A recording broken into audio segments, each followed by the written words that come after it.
In the stillness of a quiet room, the small mechanics of the everyday world play out without needing an audience. A ball rests in your palm, its surface smooth and faintly warm from your skin. You let go, and gravity takes hold.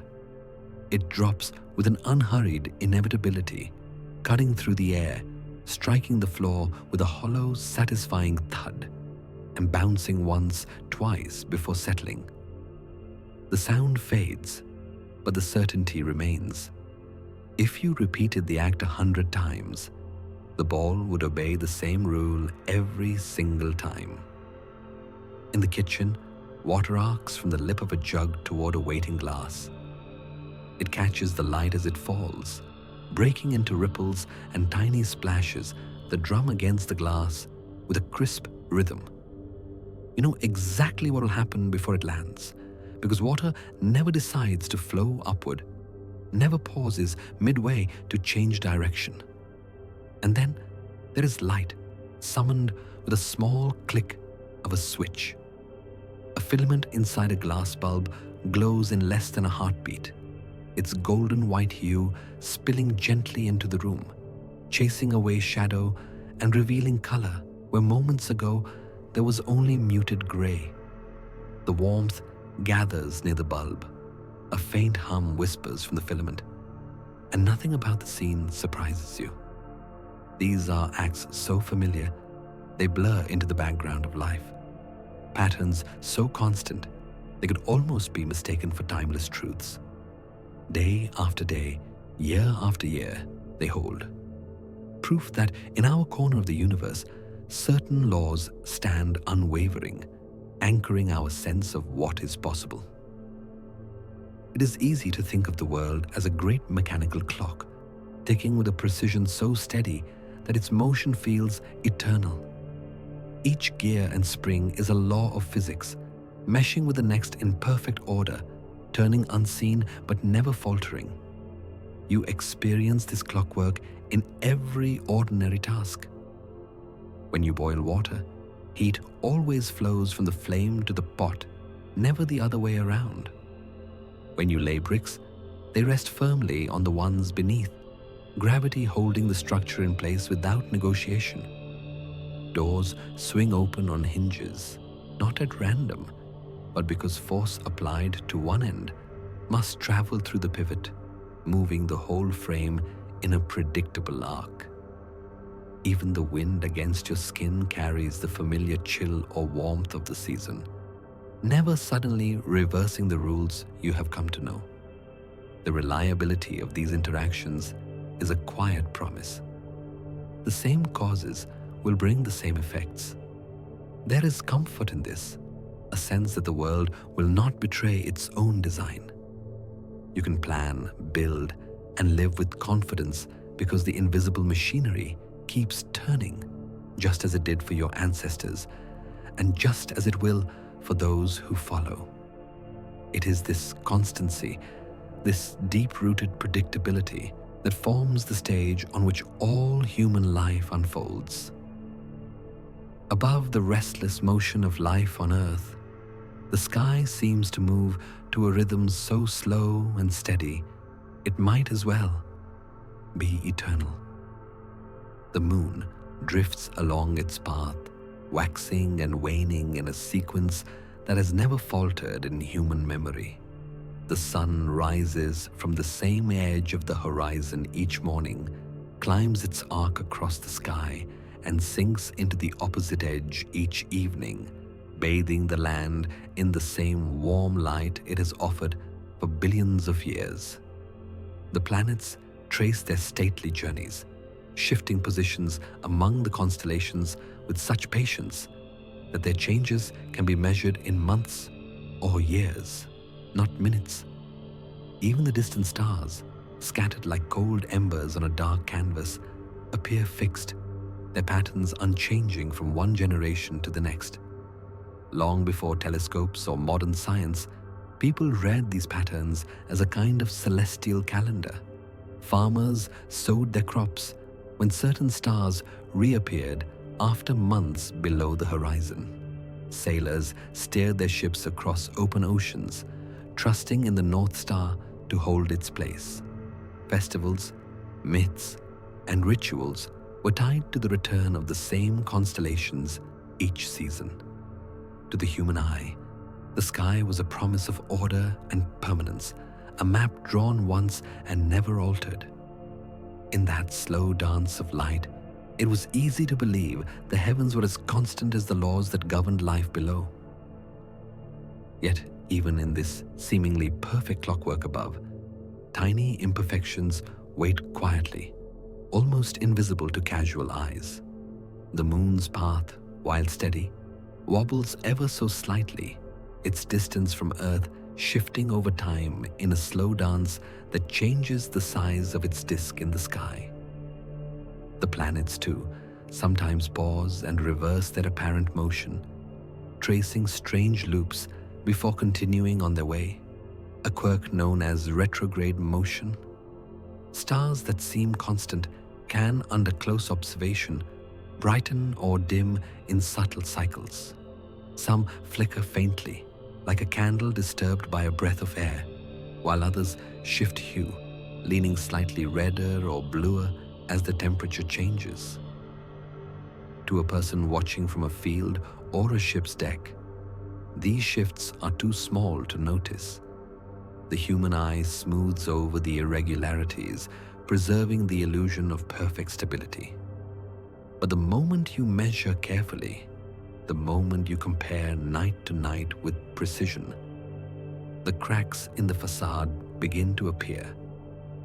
It is like hearing the faint tick of a clock go slightly out of step, a reminder that what seems eternal may be more fragile and dynamic than we ever imagined. For countless generations, the human eye alone set the limits of our understanding of the heavens. Then, in the early 17th century, a slender tube of glass and metal changed everything. Galileo Galilei, lifting one of the first telescopes to the sky, found a world far richer and stranger than the one mapped by naked sight. Through its lens, the moon was no longer a perfect smooth sphere, but a rugged landscape of craters and jagged mountains, the shadows stretching across a pale, silent surface.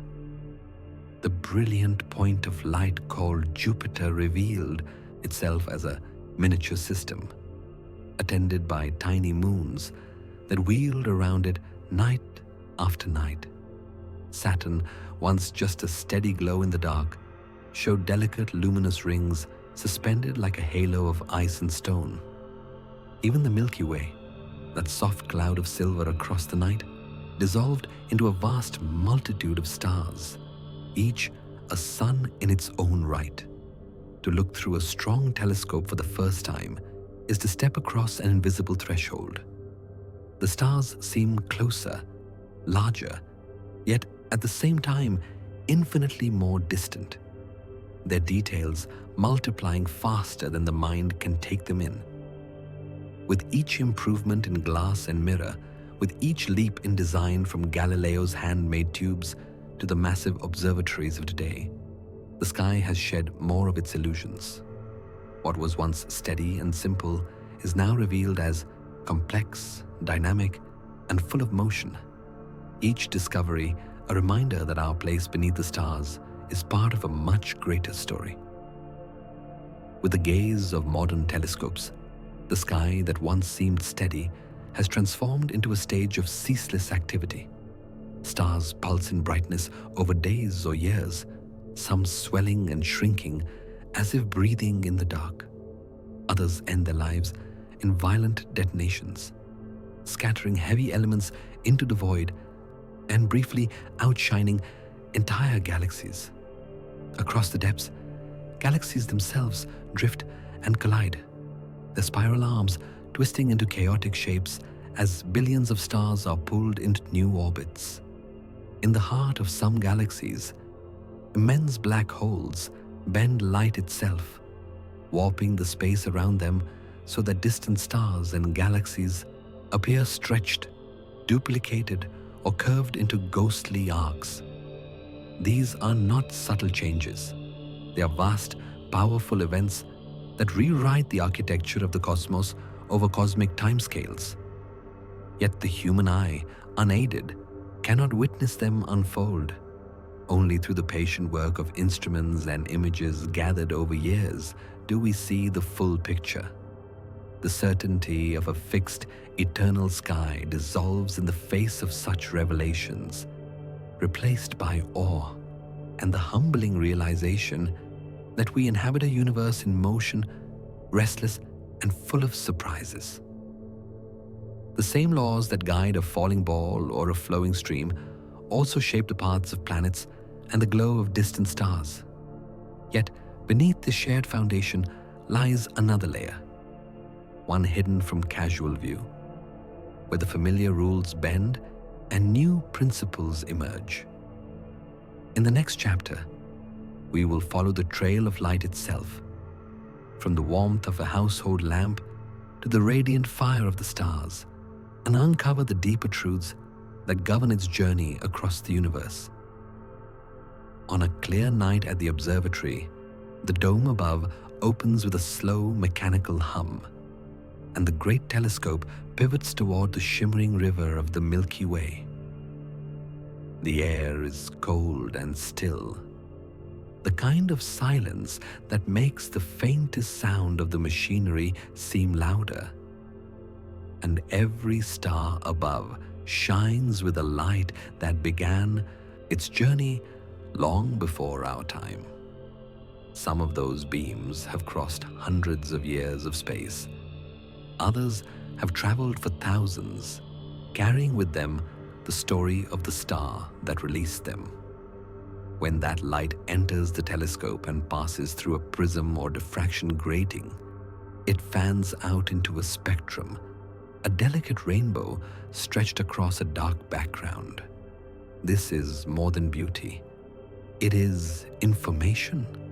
The colors reveal the star's temperature, from the cooler red glow of a giant near the end of its life to the piercing blue-white of a young, intensely hot sun.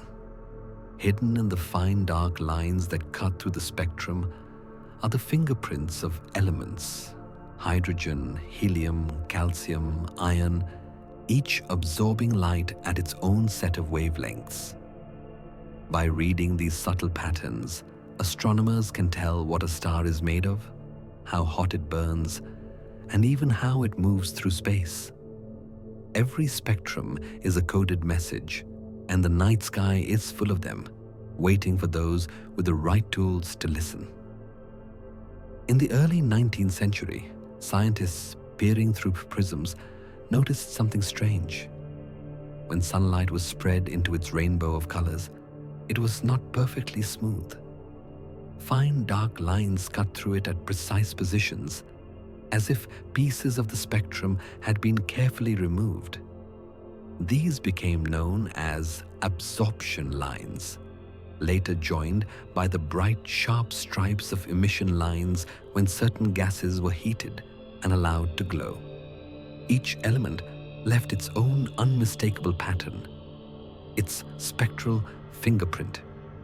Hydrogen revealed a simple, elegant set of lines in the red, blue, and violet.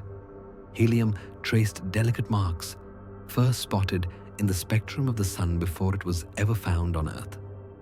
Sodium etched its bold twin lines in the yellow, as if signing its presence in broad strokes. This discovery transformed the telescope from a mere tool for looking into a device for reading. No longer did astronomers need to visit a star to learn its secrets.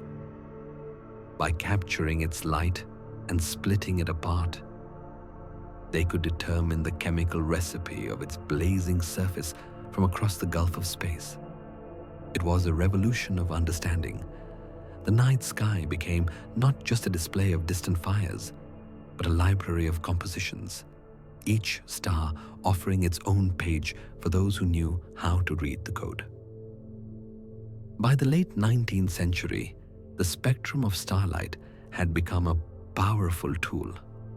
and physicists sought to explain it using the well-established laws of classical wave theory. According to these equations, a star's surface, like any hot glowing object, should emit light across a range of wavelengths. But when they extended the calculations into the ultraviolet, something alarming happened. The predicted energy output skyrocketed without limit.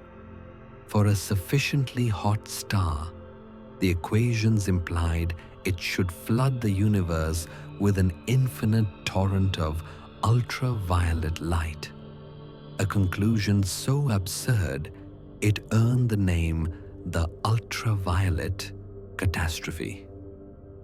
Yet when astronomers and laboratory physicists measured actual spectra, they found no such overwhelming blaze of high-energy radiation. The light from stars peaked in brightness at certain wavelengths and then fell away in the ultraviolet, matching the patterns seen in controlled experiments with so-called black bodies, idealized objects that absorb all incoming light and re-emit it according to their temperature. In both the stellar and laboratory cases, reality stubbornly refused to match theory. The discrepancy wasn't just a minor adjustment, it was a glaring contradiction at the heart of thermal radiation physics. For a community accustomed to the confidence of Newton's mechanics and Maxwell's equations, it was deeply unsettling. The rules that had seemed universal suddenly appeared incomplete, and the cosmos was hinting, through both the heat of the sun and the glow of a laboratory furnace, that a deeper principle was waiting to be found. At the dawn of the 20th century, a German physicist named Max Planck found himself wrestling with the ultraviolet catastrophe, not as an abstract puzzle, but as a direct challenge to the physics he had spent his life mastering. Planck was known for his precision and caution, a man who preferred to work within the solid walls of established theory. Yet, faced with the stubborn mismatch between classical predictions and the measured spectrum of blackbody radiation, he began to search for a mathematical form that could fit the data. The solution he arrived at was simple in appearance, yet radical in meaning. What if energy was not a smooth, continuous flow, but came in discrete packets? These quanta, as he called them, were proportional to the frequency of the light. Higher frequency light, like blue or ultraviolet, required larger quanta, while lower frequency light, like red, required smaller ones. By making this single change, quantizing the energy exchange between matter and radiation, Planck's formula matched experimental results perfectly, neatly avoiding the infinite surge predicted by classical theory. At first, he treated it as a clever mathematical trick, a temporary patch on the elegant surface of physics. But in time, the world would see it for what it was: the first crack in the old order and the opening move in a revolution that would transform our understanding of energy, matter, and the universe itself. A glowing light bulb on a desk and the brilliant surface of a star might seem worlds apart, yet both obey the same physical principles. In a simple incandescent bulb, an electric current heats a thin tungsten filament until it glows, emitting a warm, continuous spectrum of light. That filament behaves almost like a perfect black body, radiating energy according to its temperature. In laboratories, scientists had long used heated cavities, so-called blackbody furnaces, to study this process in detail, measuring how the spectrum shifted as the temperature rose. The curves they recorded looked remarkably like the spectra of real stars, from the golden light of cooler suns to the blue-white blaze of hotter ones. When Planck's formula entered the scene, it bridged the two worlds. The same mathematics that described the glow of a tiny filament could also predict the light from the surface of a star hundreds of light years away. By treating energy as quanta, astronomers could now match their stellar observations with unprecedented accuracy, mapping temperatures and understanding radiation in a way that classical physics never allowed. In the soft glow of a household bulb and the fierce brilliance of the sun, the same hidden code was at work, an invisible link between the experiments of Earth and the vast burning furnaces of the cosmos. Planck's bold step, treating energy as discrete quanta, was more than a solution to a stubborn puzzle. It was the foundation stone of a new physics. From this idea would grow a framework capable of explaining phenomena that classical theory could not touch. From the behavior of electrons in atoms to the strange patterns of light in the quantum realm. It was the first hint that the smooth, continuous world we see hides a grainy, statistical reality beneath. And the surprises were only beginning. Let us now turn to light itself, revealing that it is not only a wave, but also a particle, a revelation that would shake physics once again and deepen our understanding of the universe's most fundamental messenger. At the dawn of the 20th century, most physicists still pictured light as nothing more than a continuous wave, rippling through space like sound through air or water across a pond. This view had been strengthened by the success of Maxwell's equations and countless experiments showing interference, diffraction, and other wave-like behavior. But then came a series of strange observations that refused to fit the picture. In a quiet laboratory, a beam of light was directed onto a clean metal surface. Almost instantly, a faint electric current flowed, detected by sensitive instruments. The light seemed to be knocking electrons free from the metal, sending them into the measuring circuit, a phenomenon that became known as the photoelectric effect. At first glance, it looked simple. Shine light, get electricity. But when researchers varied the conditions, the behavior grew puzzling. No matter how intense the light was, if its color, or more precisely, its frequency, was too low, not a single electron was ejected. Conversely, even a faint beam of high-frequency light could trigger the effect immediately. According to the classical wave theory, brighter light should deliver more energy to the electrons over time, eventually freeing them. But reality disagreed, and the experiment stood as an awkward, growing crack in the old understanding of light, hinting at a deeper, hidden structure beneath the smooth surface of the wave. The heart of the photoelectric effect lies in a rule that defied classical logic. An electron will only be dislodged from the surface of a metal if the light striking it reaches a specific threshold frequency. Shine light that is too low in frequency, no matter how bright or how long you shine it, and the electrons remain bound, unmoved.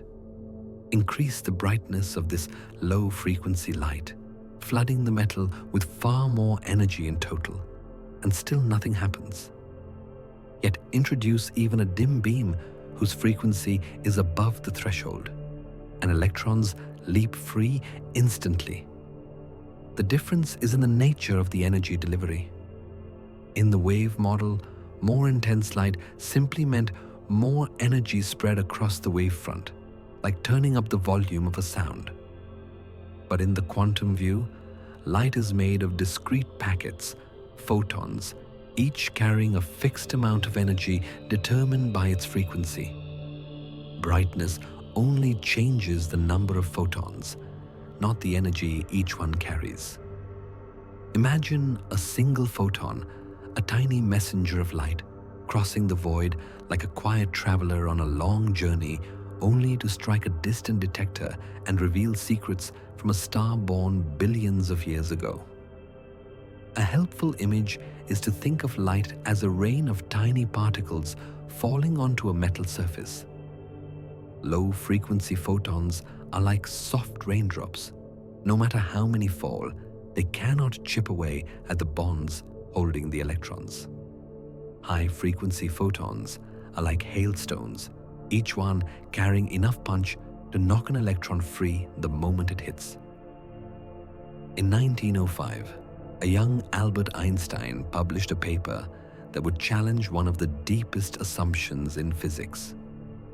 At the time, he was still working as a clerk at the Swiss Patent Office, but his mind was fixed on the stubborn mystery of the photoelectric effect.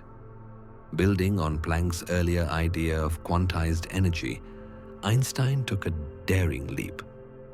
What if light itself was made up of individual quanta, traveling not as a continuous wave, but as discrete packets of energy? He called these packets light quanta, a term that would later become photons. In this view, each photon carried an energy proportional to its frequency. High-frequency blue or ultraviolet photons packed more punch than low-frequency red ones. This single insight explained every puzzling feature of the photoelectric effect. The threshold frequency? That was simply the minimum energy needed for a photon to overcome the binding force holding an electron in the metal. The instantaneous release of electrons. Since the energy came in complete packets, there was no need to wait for a gradual buildup. One well-aimed photon could knock an electron free in an instant, and the failure of brightness alone to trigger the effect. More low-energy photons could never replace the missing energy each individual one lacked. Where classical wave theory had stumbled, Einstein's particle-like vision of light fit the data perfectly. It was a radical reimagining of nature's most familiar phenomenon, one that would open the door to the strange and powerful world of quantum mechanics.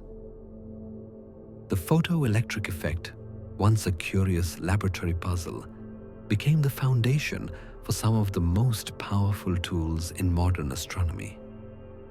This laboratory discovery, born from a simple experiment with light and metal, now powers the telescopes that capture the faint glow of distant galaxies. Devices such as photomultiplier tubes, or PMTs, harness the principle directly. When a single photon strikes a sensitive surface inside the tube, it liberates an electron via the photoelectric effect.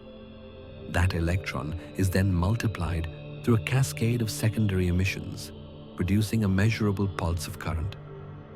Even a single faint photon from a distant galaxy can be amplified into a detectable signal. Later, charge-coupled devices, or CCDs, brought the same concept into the digital age. Each pixel in a CCD acts like a tiny photoelectric cell, storing electrons released by incoming photons until they can be read out and converted into an image. Mounted on the Hubble Space Telescope, such detectors have captured razor-sharp portraits of galaxies billions of light-years away.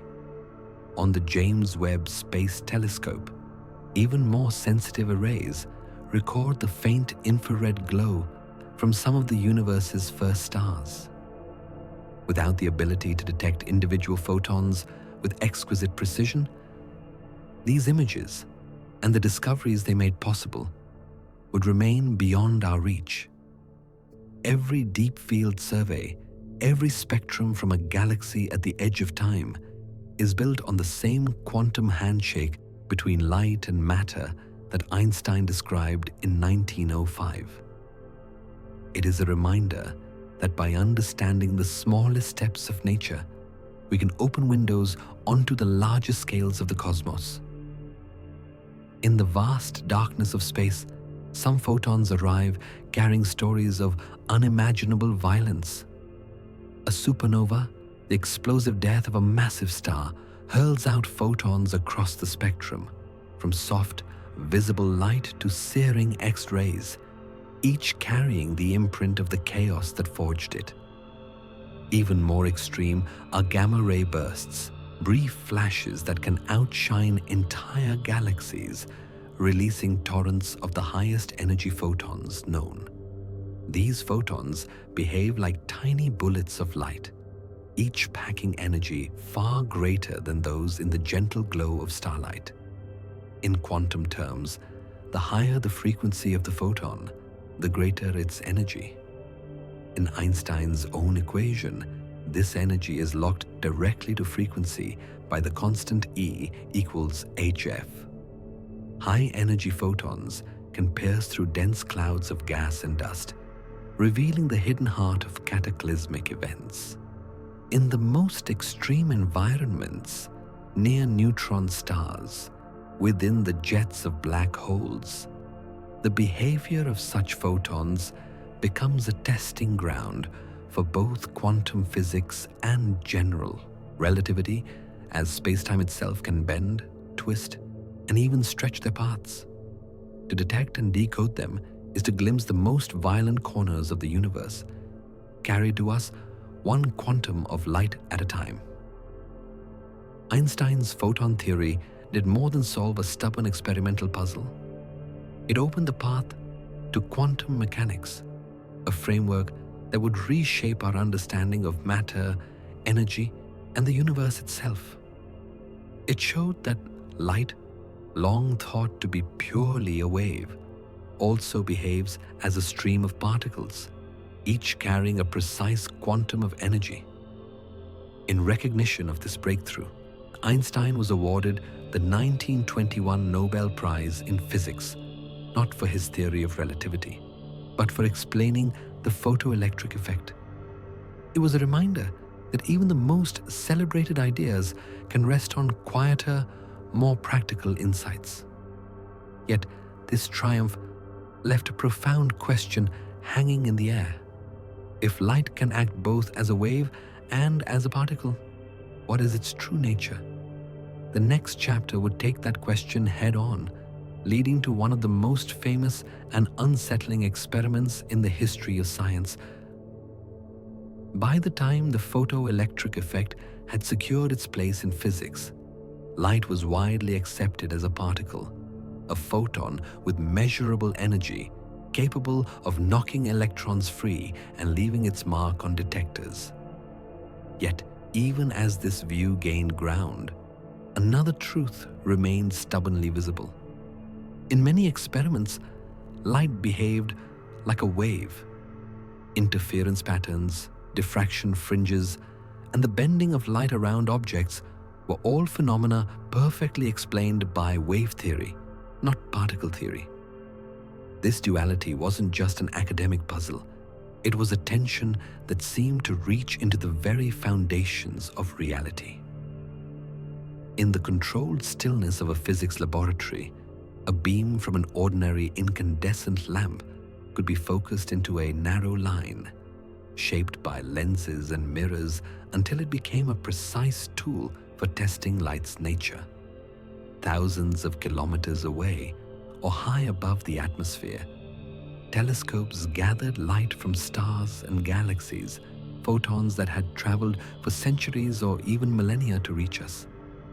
At first glance, these two sources, the man-made bulb and the distant star, seemed worlds apart in scale and origin.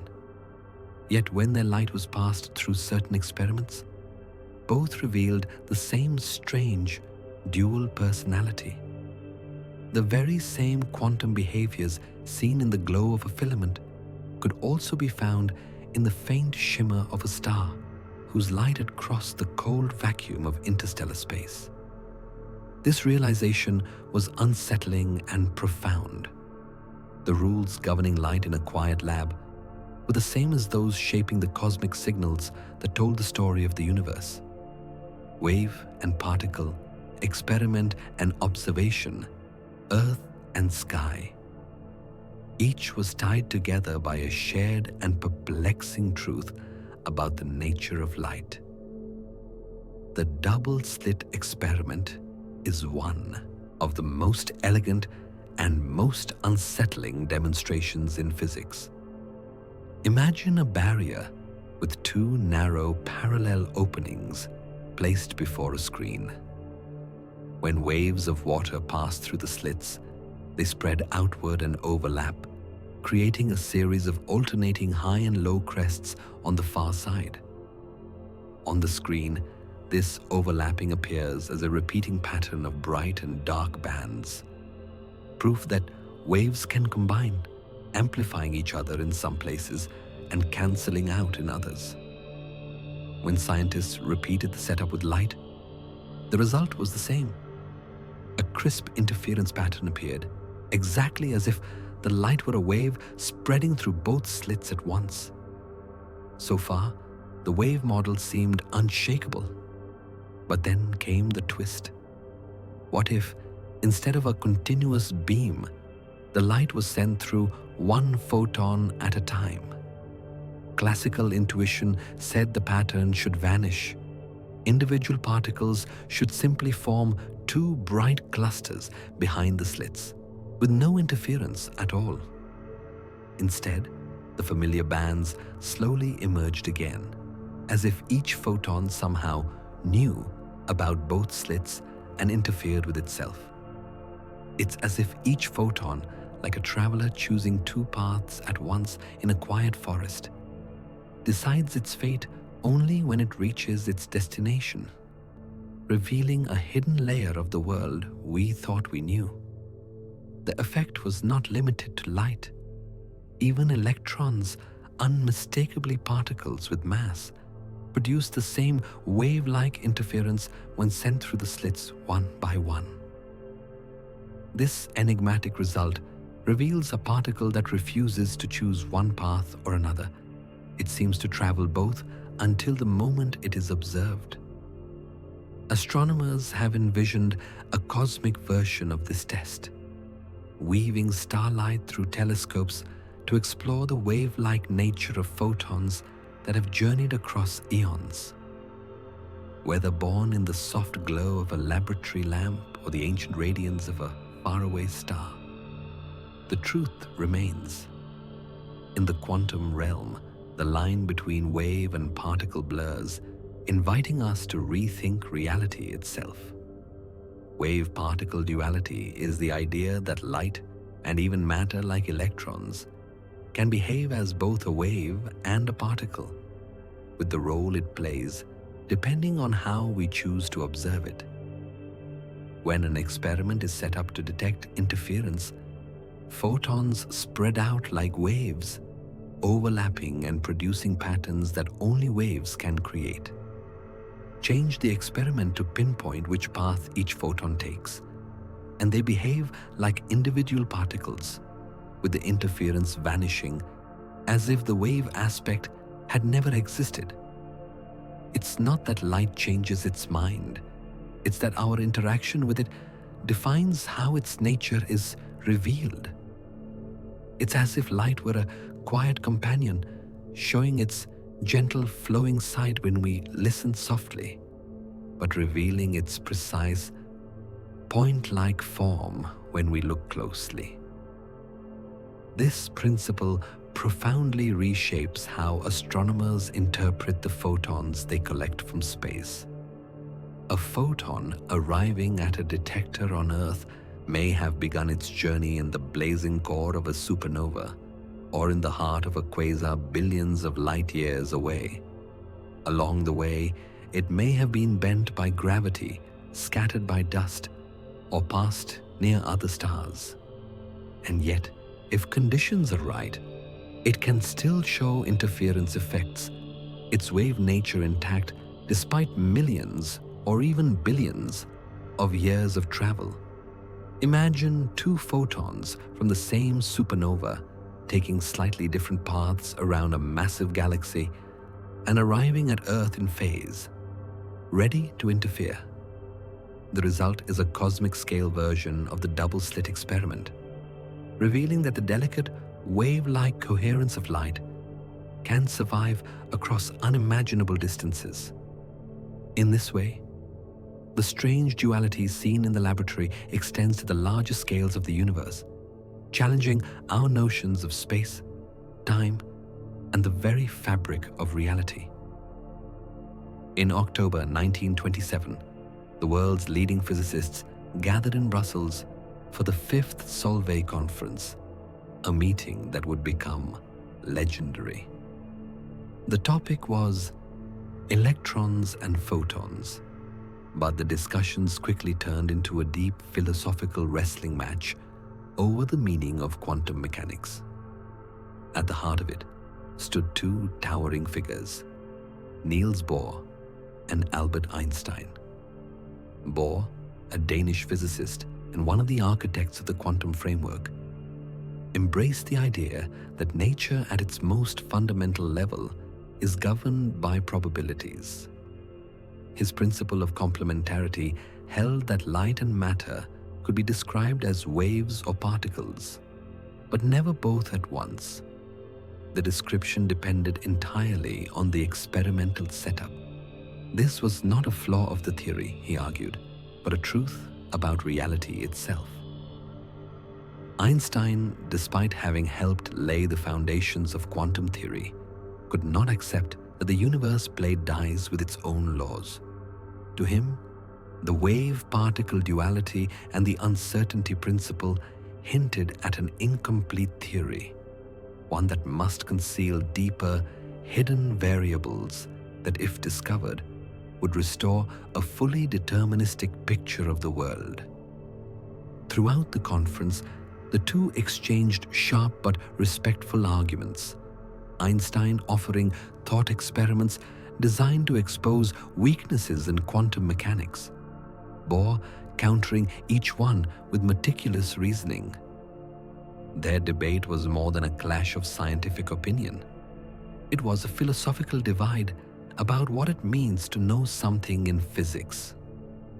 Bohr's view became the mainstream interpretation, shaping how quantum theory is taught and applied, while Einstein's insistence on a deeper underlying reality inspired decades of research into alternative models.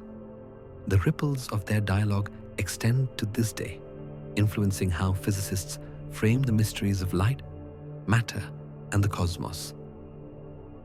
The strange marriage of wave and particle behavior is not just a curiosity for physics textbooks. It is the foundation of some of astronomy's most advanced observational tools. Interferometry, for example, exploits the wave nature of light to combine signals from multiple telescopes, effectively creating a virtual instrument with the resolving power of a mirror as large as the distance between them. In optical astronomy, the Very Large Telescope Interferometer, VLTI, uses this principle to link 4 separate telescopes in Chile's Atacama Desert, aligning their light waves with nanometer precision. By studying the resulting interference patterns, astronomers can measure the apparent size of distant stars, map the surfaces of red giants, and even detect the faint glow of exoplanets orbiting nearby suns. In the radio spectrum, the Event Horizon Telescope, EHT, takes this to a global scale. By synchronizing radio telescopes on different continents, the EHT forms an Earth-sized interferometer capable of resolving the silhouette of a black hole's event horizon. The particle aspect of light plays an equally important role here. At the heart of these instruments are detectors sensitive enough to register individual photons, ensuring that no piece of information is lost before the interference pattern is formed. These techniques allow scientists to extract fine details from light that has traveled across vast stretches of space, often distorted or diminished along the way.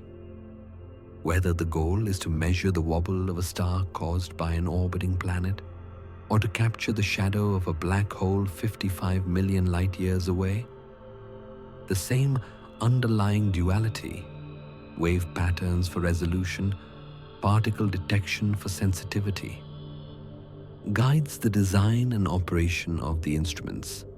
In this way, the quantum nature of light becomes not just an abstract concept, but a practical bridge between theory and the farthest reaches of the universe. The wave-particle duality shows us that a single photon or electron can carry within it a layered, almost contradictory identity, sometimes acting as a wave, sometimes as a particle, depending on how we choose to observe it. But what happens when two particles become linked in such a way that the state of one is inseparable from the state of the other, no matter how far apart they travel?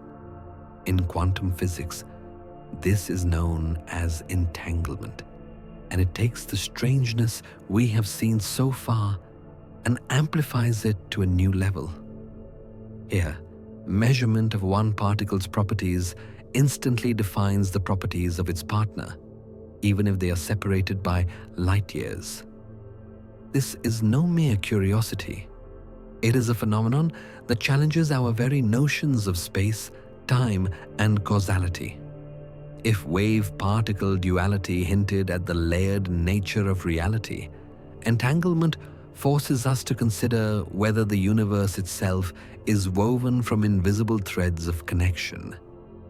As we journey deeper into this mystery, we step into a territory where particles born in the same cosmic event can remain bound together across the vast distances of the cosmos. Imagine holding two coins fresh from the mint. You flip them together, catch them, and without looking, send one to a friend far away. Later, you check your coin and find its heads. Instantly, you know your friend's coin must be tails if you agreed beforehand that the coins would always land opposite. This is simple cause and effect. The relationship was fixed from the start. Or picture a pair of gloves. Send the left glove to another city and the right glove stays with you. Open the box and the handedness is no surprise. These everyday examples feel intuitive because the information was built into the system before the separation. Quantum entanglement, however, is something stranger. Two particles can be born together in a way that links their properties, spin, polarization, or momentum. But unlike gloves or coins, their states are not decided in advance. They remain undefined, existing in a shared probabilistic haze until one is measured. The moment that happens, the other state becomes defined as well, no matter how far apart the two may be. There is no signal racing between them. The correlation emerges as if the universe itself knows to keep them in step. To human intuition, this is deeply unsettling. It feels like a violation of the way information should work. And yet, it has been tested again and again, surviving every attempt to fold it back into the comfortable patterns of classical thought. In quantum physics, entanglement begins with a single event, a decay, a collision, or an energetic burst that creates two particles at once. In that moment, their properties become linked in a way that cannot be separated.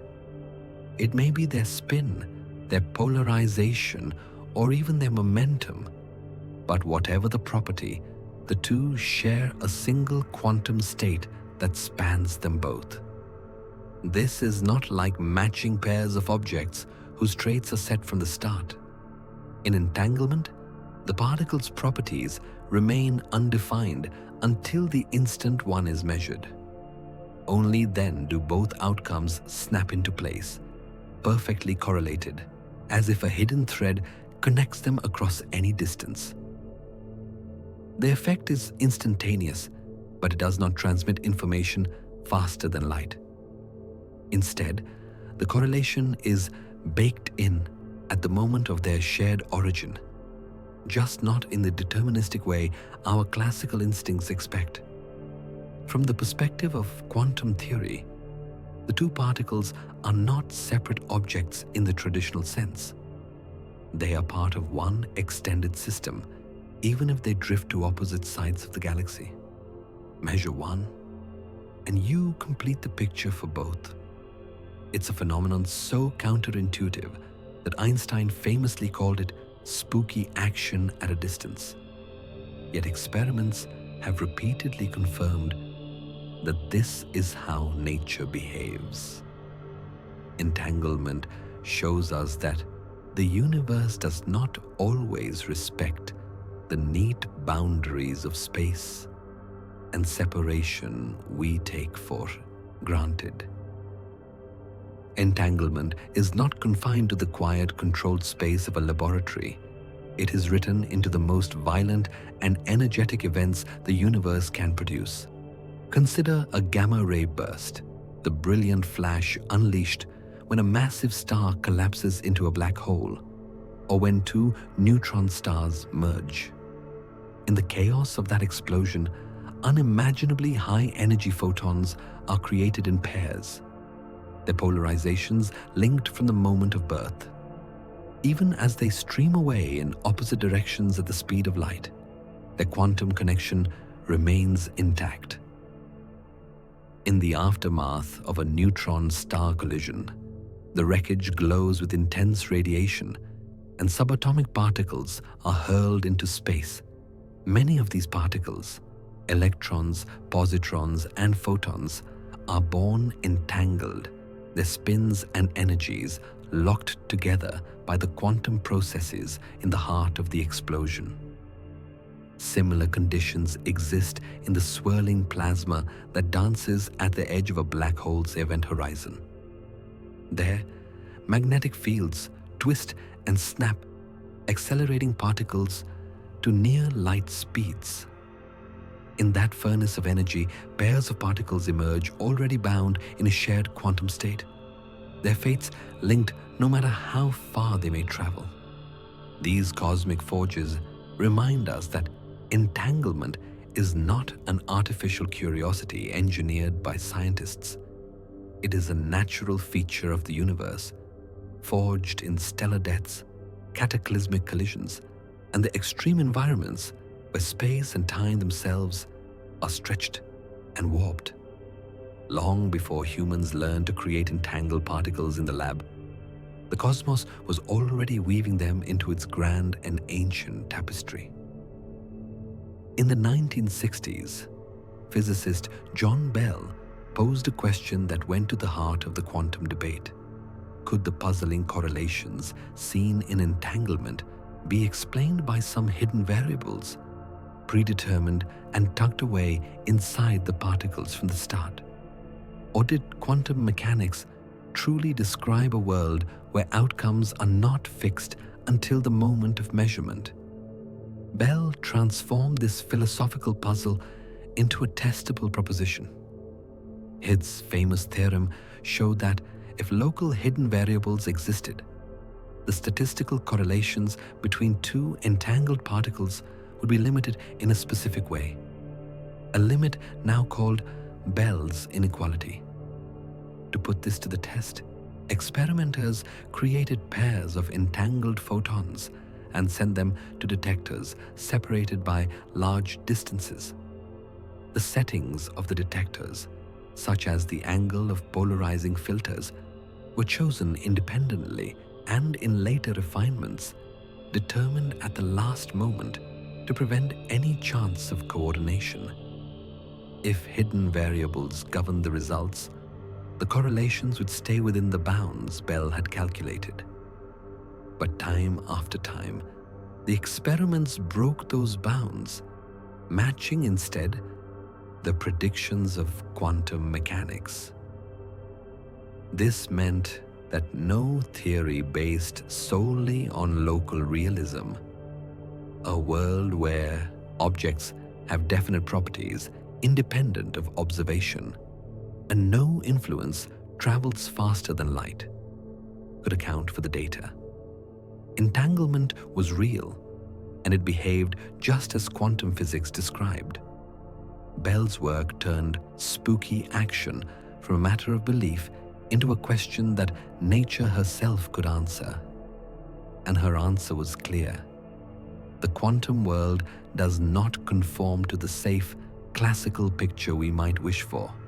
In recent years, physicists have taken Bell's challenge beyond the laboratory, turning the cosmos itself into part of the experiment. In so-called cosmic Bell tests, researchers use light from distant stars or even entire galaxies to determine the measurement settings for entangled particles here on Earth. The idea is simple but profound.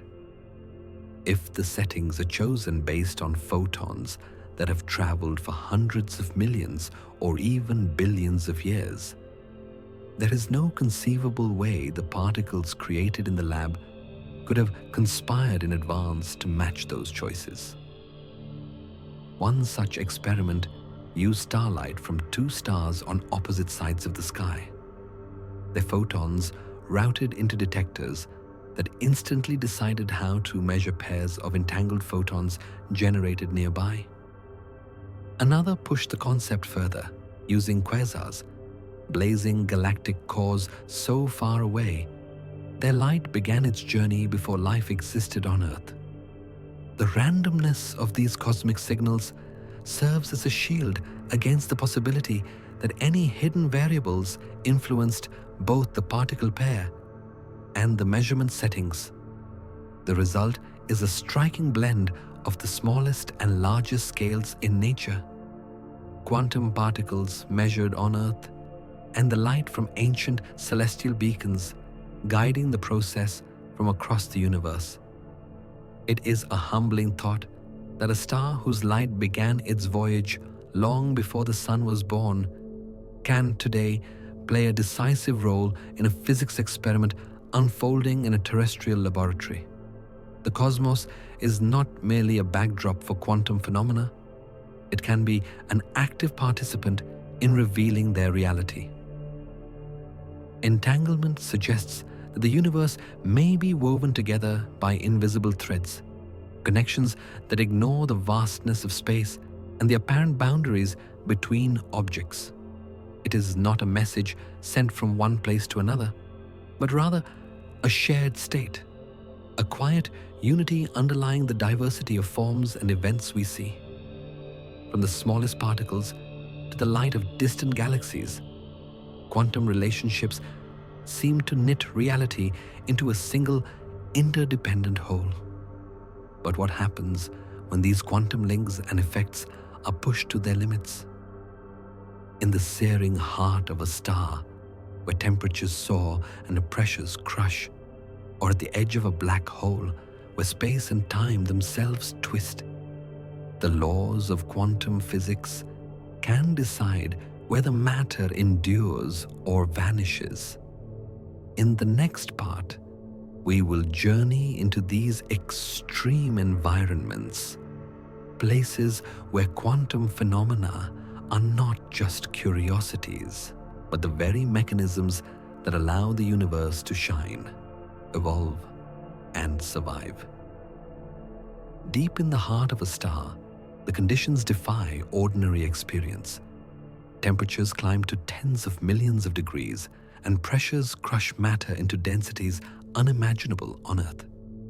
Here, atomic nuclei, positively charged protons, must collide and fuse to release the energy that powers the star's light. But classical physics presents a problem. The Coulomb barrier, the mutual electric repulsion between protons, is so great that even at these extreme temperatures, they should not have enough kinetic energy to overcome it. By all rights, fusion should be vanishingly rare, too slow to sustain a star like the sun. Yet the sun burns steadily, day after day, across billions of years. Imagine a tiny particle, like a whisper passing through a wall it should not cross, finding its way to ignite the star's radiant fire.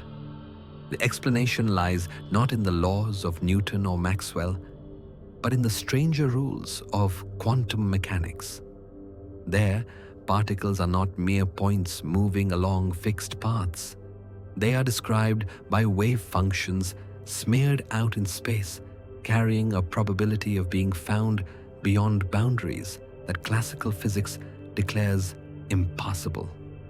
This is the realm of quantum tunneling, a phenomenon where the impossible becomes merely improbable. And the improbable happens often enough to keep the stars alive. In the classical view, two protons are like climbers facing an impossibly steep and high cliff, the Coulomb barrier, created by their mutual electric repulsion. To reach the other side and fuse, they would need enough energy to climb all the way to the top. In the crushing core of the sun, the protons are fast and energetic, but still far from possessing the strength to make that climb. Classical physics would leave them stranded, fusion a rare accident rather than a sustaining process. Quantum mechanics changes the story. It tells us that particles are not just tiny spheres bouncing around, but wave-like entities with a spread of possible positions. Because of this wave nature, there is always a small but finite chance that a proton can be found on the other side of the barrier without ever going over it, a process we call tunneling. It is as if our climber, instead of scaling the cliff, occasionally finds themselves mysteriously on the far side, the barrier passed without effort. In the sun's core, this effect allows hydrogen nuclei to get close enough for the strong nuclear force, the most powerful force in nature, to take over and fuse them into helium. Each fusion event releases a burst of energy in the form of photons and neutrinos, contributing to the steady brilliance we see from Earth. Without tunneling, the sun would not shine as we know it. With it, the improbable becomes routine, and the heart of our star becomes a quiet engine running on the quantum permission to do the impossible. The delicate balance of tunneling is what allows stars like the sun to endure. If we removed this quantum shortcut, the fusion of hydrogen into helium would slow to a crawl, so slow that the sun's light would dim and its warmth fade, unable to support the life that now depends on it. Classical predictions, without tunneling, suggest that the probability of two protons overcoming their mutual repulsion at solar core temperatures is effectively zero. The sun would be a cold, inert sphere of gas, never igniting in the first place. But tunneling also keeps the opposite disaster at bay. If fusion were too easy, if the Coulomb barrier were effortlessly bypassed every time, then reactions would run at a furious pace. The sun's immense reserves of hydrogen would be burned through in only a few million years, a mere blink in cosmic time, flooding space with radiation before abruptly going dark. Instead, quantum tunneling operates at just the right scale, improbable enough that fusion unfolds slowly and steadily, but possible enough to maintain the sun's consistent output over billions of years. This fine-tuning is not the product of conscious design, but of the fundamental constants of physics, the strengths of forces, the masses of particles that happen to yield a cosmos where stars can live long, stable lives. In this way, tunneling is not simply a quirk of quantum theory, but the quiet, invisible governor of stellar longevity. It is the reason we live under a star that rises each morning, neither burning out in a brief flash nor fading before life could begin. Around a black hole, the familiar rules of the universe twist into extremes. Gravity there is so intense that beyond a certain invisible boundary, the event horizon, nothing, not even light, can escape. To an outside observer, this region is a one-way surface where matter and radiation vanish forever into darkness. Classical physics paints the black hole as an eternal prison for anything that crosses its boundary. Picture a silent void where even the emptiness hums with unseen flickers of life, defying the darkness. But in the 1970s, Stephen Hawking showed that quantum mechanics has a different story to tell. According to quantum theory, even a vacuum of space is never truly empty. It seethes with short-lived pairs of particles and antiparticles that appear and annihilate almost instantly. Near the event horizon, something unusual can happen. One particle of the pair can fall into the black hole, while the other escapes before they have the chance to destroy each other.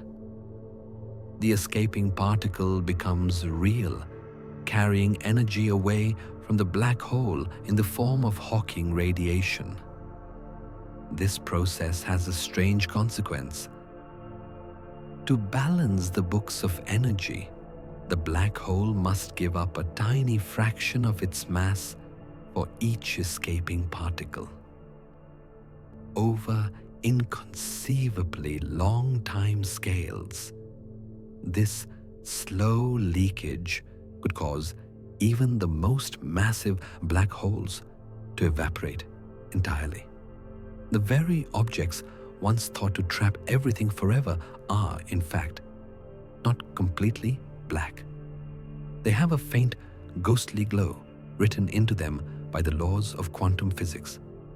In the shadow of the strongest gravitational wells in the universe, quantum mechanics still finds a way to reach out into the light. To the human eye, a perfect vacuum looks like nothing at all, an empty, silent expanse devoid of matter or energy. Yet quantum field theory insists that this emptiness is an illusion. Even in the absence of particles, the vacuum is alive with restless fluctuations, tiny pulses of energy that wink in and out of existence. These quantum jitters are everywhere, invisible but measurable, and they carry profound implications for how the universe works. One of the clearest demonstrations of this hidden activity is the Casimir effect. Imagine two perfectly smooth, uncharged metal plates placed just a few nanometers apart in an otherwise empty vacuum. Classical physics says nothing should happen between them, but quantum physics predicts and experiment confirms that the plates will feel a gentle but measurable force pulling them together. The reason lies in the vacuum's fluctuating fields. Between the plates, only certain wavelengths of these fluctuations can fit, while outside, all wavelengths are allowed. This imbalance in energy creates a net inward push, as though the vacuum itself was squeezing the plates together. In the vast reaches of interstellar and intergalactic space, similar principles apply. Even where matter is almost entirely absent, quantum fluctuations still hum quietly in the background. This underlying vacuum energy might be linked to the mysterious dark energy that drives the accelerated expansion of the universe. The Casimir effect, born in the controlled precision of a laboratory, is a reminder that no part of the cosmos is truly empty, and that even in the most desolate stretches of space, quantum physics is at work, shaping reality in ways our senses can never directly perceive. From the heart of a star to the event horizon of a black hole, from the emptiness of deep space to the invisible energy of the vacuum, quantum mechanics quietly governs the behavior of the universe's most extreme environments. Tunneling allows stars to shine for billions of years. Hawking radiation lets black holes slowly leak their secrets. And the Casimir effect reveals that even the void is never truly empty. These are not edge cases or exotic curiosities. They are fundamental threads in the cosmic fabric, woven into the way reality works. If quantum laws hold such power today, how profound must their role have been at the universe's birth? As we journey back in time, we explore an era when the entire cosmos was smaller than an atom, shaped by the subtle hand of quantum physics. Across the immensity of today's cosmos, from sprawling galaxy clusters to the empty gulfs between them, there linger faint, ancient imprints, subtle patterns that trace their origin to the universe's earliest heartbeat, more than 13.8 billion years ago. In a fraction of a second after the Big Bang, quantum processes shaped the newborn cosmos in ways that still echo across space. These relics of the quantum realm are as much a part of the universe as the stars themselves. One might imagine them as the growth rings in the trunk of a tree, silent records of the conditions that prevailed when the universe was young. But instead of wood and sap, the record is written in light, in the distribution of matter, and in the very geometry of space-time. At the heart of this story lies the concept of quantum fluctuations, tiny, random variations in energy that existed even in the most uniform, primeval moments. Though minuscule in their origin, these fluctuations would be magnified to cosmic scales, seeding the vast structures we see today. And by studying them, we can peer back into the infancy of everything we know. In the first fleeting instance of the universe's life, during a phase known as cosmic inflation, space itself expanded at an almost unimaginable rate, faster than light, faster than any human metaphor can truly convey. Picture it as a quiet breath inflating a vast balloon, stretching the tiniest whispers into echoes that would shape everything. Within this rapidly stretching fabric were minute quantum fluctuations, tiny ripples in the density of energy, arising naturally from the uncertainty that rules the quantum world. Under ordinary conditions, such variations would be imperceptible, vanishing as quickly as they appeared. But inflation acted like a cosmic magnifying glass, pulling these fluctuations apart and freezing them into the fabric of the universe. As the universe cooled and matter began to gather, the slightly denser regions left by these fluctuations exerted a stronger gravitational pull, drawing in more gas and dust. Over hundreds of millions of years, these seeds grew into the first stars, galaxies, and eventually the vast clusters that thread through the cosmos. The grand structures we observe today, spiral galaxies with graceful arms, elliptical giants housing trillions of stars, can all trace their lineage back to those infinitesimal quantum ripples. What began as fleeting whispers of randomness in the subatomic realm became the architecture of the universe itself. About 380,000 years after the Big Bang, the universe underwent a quiet but profound transformation. Before this point, space was filled with a hot, opaque plasma, where photons constantly scattered off free electrons, unable to travel far without colliding. As the cosmos cooled, electrons paired with protons to form neutral atoms, allowing light to move freely for the first time. That ancient light still exists today, stretched into the microwave range by billions of years of cosmic expansion. We call it the cosmic microwave background, or CMB, a faint afterglow permeating all of space. To look at the CMB is to gaze upon the universe's first light, a whisper from a time when all we know was still forming, filling us with a quiet sense of wonder at the vastness of it all. When mapped in exquisite detail by satellites such as COBE, WMAP, and Planck, the CMB reveals a mottled pattern of tiny temperature differences, warm and cool spots no more than a few millionths of a degree apart. These subtle variations are not random noise. They are the imprints of those primordial quantum fluctuations, preserved on the largest canvas imaginable. Each warmer or cooler patch marks a region where matter was ever so slightly denser or thinner in the early universe, foreshadowing the vast cosmic web of galaxies we see today. The remarkable agreement between CMB data and the predictions of inflation theory stands as one of the most compelling confirmations that quantum physics shaped the universe's earliest moments. At the scale of everyday life, space and time appear smooth and continuous, like a calm, glassy lake. But if we could somehow zoom in to the unimaginably small Planck scale, about 10 to the negative 35th meters, this serene surface would dissolve into turbulence. Here, according to quantum theory, space-time itself becomes restless, seething with fluctuations in shape and energy. Physicist John Wheeler called this quantum foam, a picture in which the very fabric of reality bubbles and churns, with minuscule distortions constantly forming and vanishing in less than a trillionth of a second.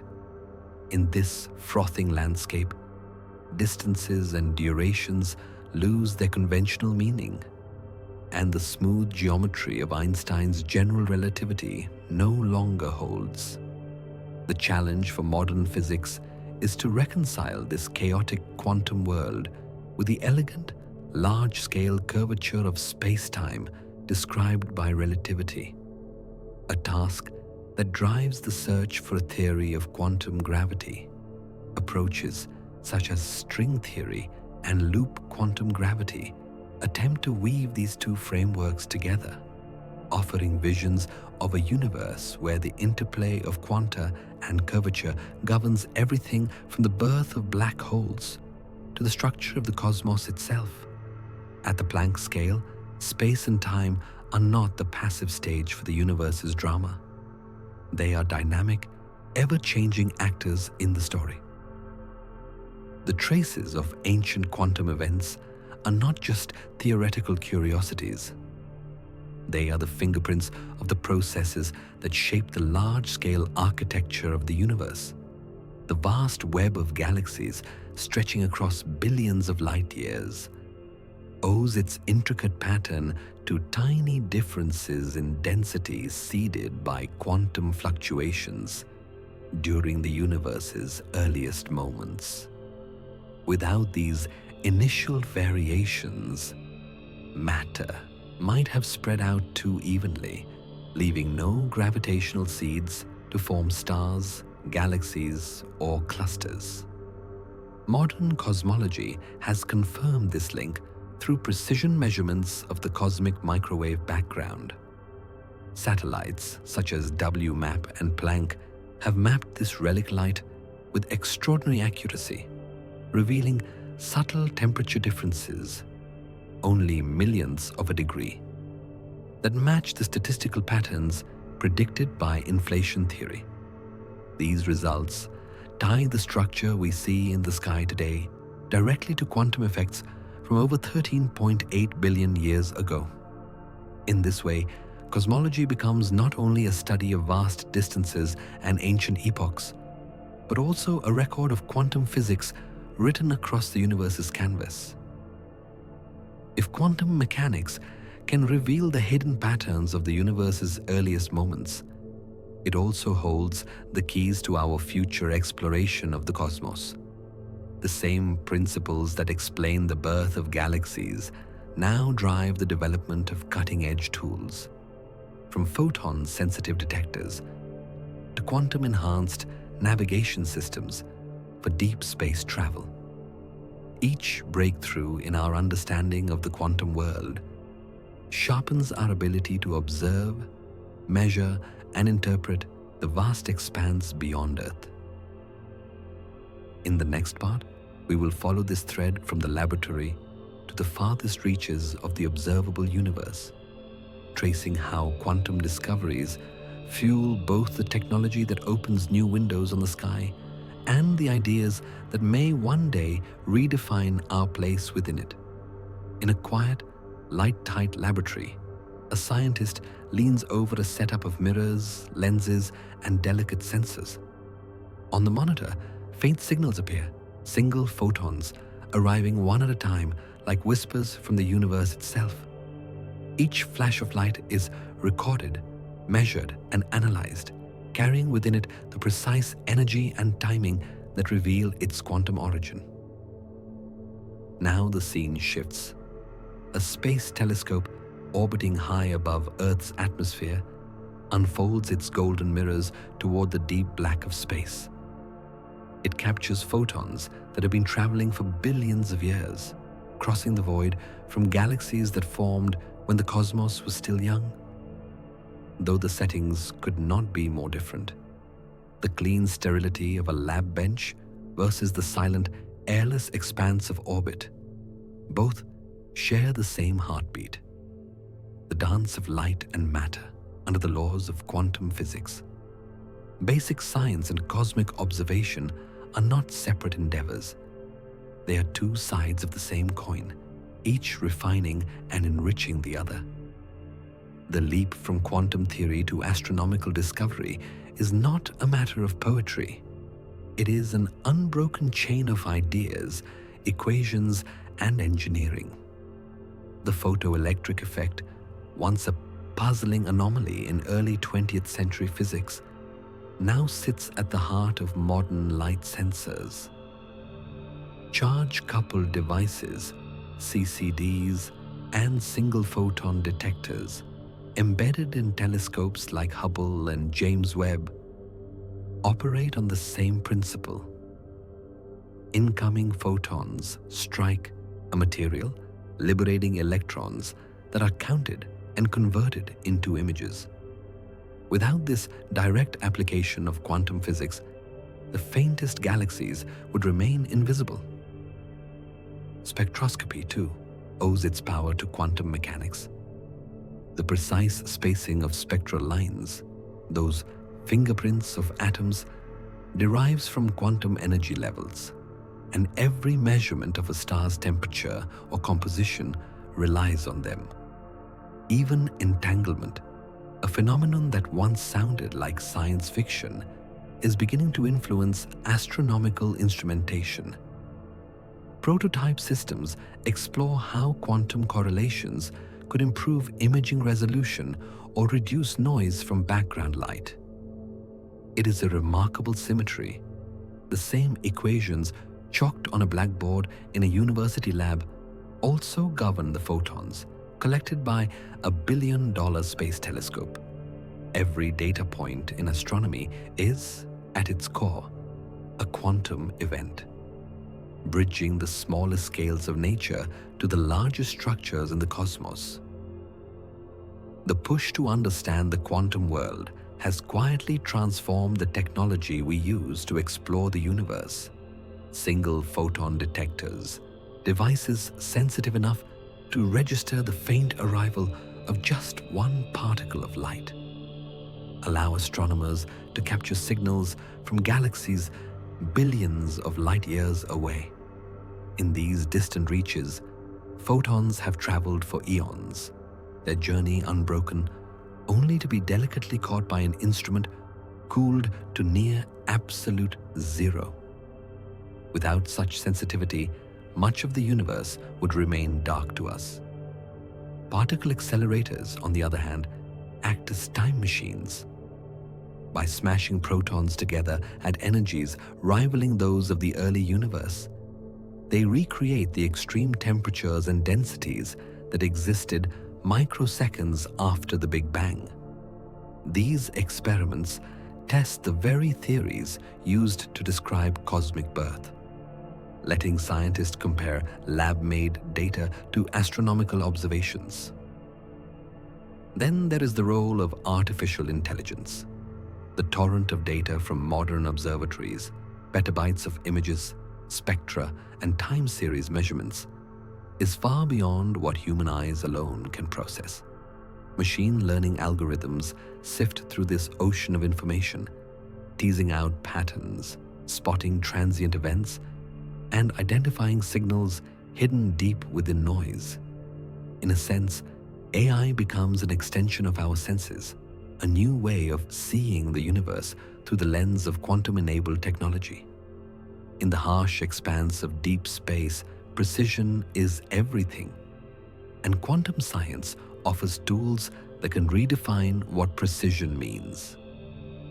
Quantum-based navigation systems, anchored by ultra-stable atomic clocks, allow spacecraft to measure time so accurately that even a nanosecond's drift is detectable. This extraordinary timing precision translates into pinpoint distance and velocity measurements, essential for plotting trajectories across billions of kilometers without constant guidance from Earth. Quantum communication promises a future where data between Earth and distant probes is transmitted with unprecedented security. Through the principles of entanglement, information could, in theory, be exchanged in a way that is immune to interception or tampering, an invaluable advantage for interplanetary and interstellar missions. Imagine a probe at the edge of our solar system, still in flawless, encrypted contact with scientists back home. Even basic ranging, determining exactly how far away a spacecraft or asteroid is, can be transformed by quantum-enhanced measurements. Techniques that exploit quantum interference patterns can yield distances with millimeter-level accuracy, even over millions of kilometers. For navigation, docking maneuvers, and planetary landings, this is nothing short of a revolution. In the silence of space, quantum technology could become the most reliable voice guiding us forward. If the 20th century taught us anything, it's that revolutions in physics don't just reshape equations on a blackboard. They transform civilization. Einstein's theory of relativity didn't remain an abstract concept. It gave us GPS navigation, nuclear energy, and a new understanding of the cosmos. Today, quantum physics stands at a similar threshold. We understand enough to build lasers, transistors, and quantum computers, but these are likely just the first glimmers of what is possible. What happens when our mastery of quantum mechanics deepens? Could we unlock propulsion systems that tap into the vacuum energy of space? Develop instant, secure communication across light years? Create telescopes capable of seeing the very first moments after the Big Bang? The answers may lie in phenomena we have yet to discover, rules of the universe still hidden in the noise of our measurements. Such breakthroughs would not merely expand our technological toolkit, they would transform our worldview. Just as relativity taught us that time and space are flexible, a deeper quantum revolution could reveal that reality itself is woven in ways we have never imagined. The question is not only what we will build, but how our place in the cosmos will be redefined. From the gentle arc of a ball falling to the ground, to a lone photon traveling for billions of years from the edge of the observable universe, the same quantum principles quietly link it all. We have walked from the familiar to the cosmic, peeling back layers of certainty to find a reality stranger, subtler, and far more interconnected than intuition ever suggested. The quantum world is not confined to laboratories or equations. It hums beneath the surface of every sunrise, every starlit night, and every signal captured by a telescope. Each discovery, whether born from a particle accelerator or a distant galaxy's light, is a reminder that the universe is not a static picture, but a living, evolving story. So let us keep looking up, not just with our eyes, but with curiosity sharpened by wonder.